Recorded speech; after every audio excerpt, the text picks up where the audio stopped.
पडळकर साहेब काय झालं सर? अरे नाही मला काय माहिती नाही काय झालं एकंदर नाही, आम्ही थांबलो इथं गेटवर. हा काय झालं होतं काय माहित नाही. तरी पण काय झालं? पडळकर साहेब काय झालं?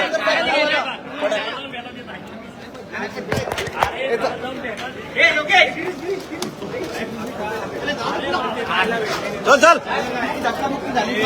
अरे, तुला मला काय धक्का देते? तुम्हाला काय शिवीगाळ केली होती? तुम्ही पण प्रत्युत्तरात शिवीगाळ केली. यानंतर आज मी निघालोय, मला नितीन देशमुख संपलंय.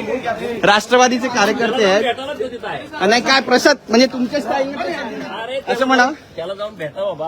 हा. मला काय विषय माहिती. काय गोपीचंद झालं? पडळकर ऍक्शन मोड मध्ये काय असं झालं म्हणावं. ते तर सांगा. अरे बाबा मला काय माहिती नाही. गोपीचंद पडळकर साहेब तुम्ही ऍक्शन मोड मध्ये असं म्हणावं. तो तिथं आहे, त्याला भेटा की जाऊन बघा त्याचं काय झालं. काय झालं काय नेमकं पण चल मारामारी झाली असं बोललं. वाद झाला किंवा बाचाबाची झाली त्याचा पडसाद आज थेट विधान भवनामध्ये उमटलेले तुमच्या कार्यकर्त्यांमध्ये आणि पडळकरांच्या कार्यकर्त्यांमध्ये कुठेतरी हाणामारी झाली. हल्ला कोणी केला? मग हे बोला ना, हे बोला, जोरात बोला, परत जोरात बोला. हल्ला कोणी केला? बोला ना, बोला. कशाला प्रश्न विचारता आम्हाला? तुमच्यात बोलण्याची हिंमत नाही तर प्रश्न कशाला विचारता आम्हाला? सांगा कोणी केला? जोरात बोला. बस झालं, अख्ख्या महाराष्ट्राला समजलं कोणी हल्ला केला. आम्हाला याच्यापेक्षा जास्त काही पुरावाच द्यायचे नाहीत. जर तुम्ही विधानसभेमध्ये गुंडांना प्रवेश देणार असाल आणि ते हल्ले करणार असतील तर आमचेच जीव सुरक्षित नाही आहेत. मी स्वतः ट्विट टाकलंय. मला आई बहिणीवरनं शिव्या दिल्या आहेत. तुला मारून टाकू, कुत्रा, डुक्कर, अजून काय काय लिहिलंय. काय चालू आहे काय विधानसभेत? मी भाषण करून बाहेर आलो आणि थोडासा मोकळी हवा खेळायला बाहेर गेलो होतो. हा मालाच मारण्यासाठी आले होते हे सगळे.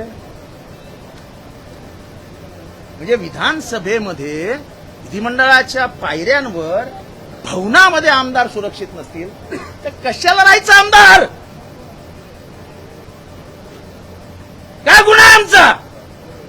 कोणीतरी मवाल्यासारखा येतो आमच्या आई बहिणीवर शिव्या देतो, त्याला ऑफिशियल लँग्वेज म्हणून डिक्लेअर करा ना. अनपार्लमेंटरी वर्ड्स वापरले जातात, करून टाका पार्लमेंटरी वर्ड्स आहेत म्हणून. सत्तेचा एवढा मुजोरपणा, सत्तेचा एवढा माज.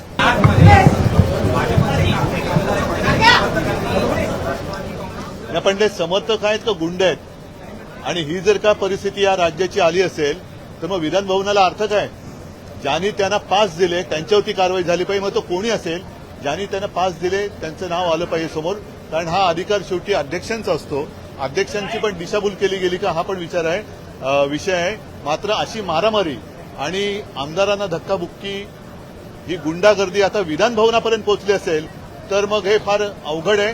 ताबडतोबीने गृहमंत्र्यांनी आणि मुख्यमंत्र्यांनी सगळे विषय सोडून या गुंडांवरती आणि त्या गुंडांच्या पोशिंद्यांवरती कडक कारवाई केलीच पाहिजे. तरच तुम्ही या राज्याचे पालक, मुख्यमंत्री म्हणून जनतेला तोंड दाखवायच्या पात्रतेचे आहात असंच मी म्हणेन. हे अयोग्य नुसतं गेले काही तास, गेले काही दिवस. नाही, पण विधान भवनाच्या आवारामध्ये जर का या गोष्टी व्हायला लागल्या आणि असे जर का गुंड आणून मारामाऱ्या व्हायला लागल्या तर मग मैदानामध्ये या. हे सगळ्यात पवित्र असं मंदिर आहे आणि त्याच्यामध्ये मग त्यांना पास कोणी दिले इथपासून त्यांची जबाबदारी आणि त्यांच्या पोशिंद्यांवरती कारवाई झाली पाहिजे.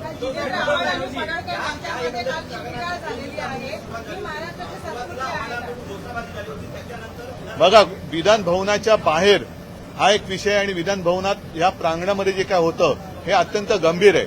जर लोकप्रतिनिधींना अशा पद्धतीने मारहाण होत असेल किंवा धक्काबुक्की होत असेल आणि विशेष म्हणजे गुंड आत आणण्यापर्यंत पाळी जात असेल तर मग शेवटी विधान भवनाचं महत्व राहिलं काय?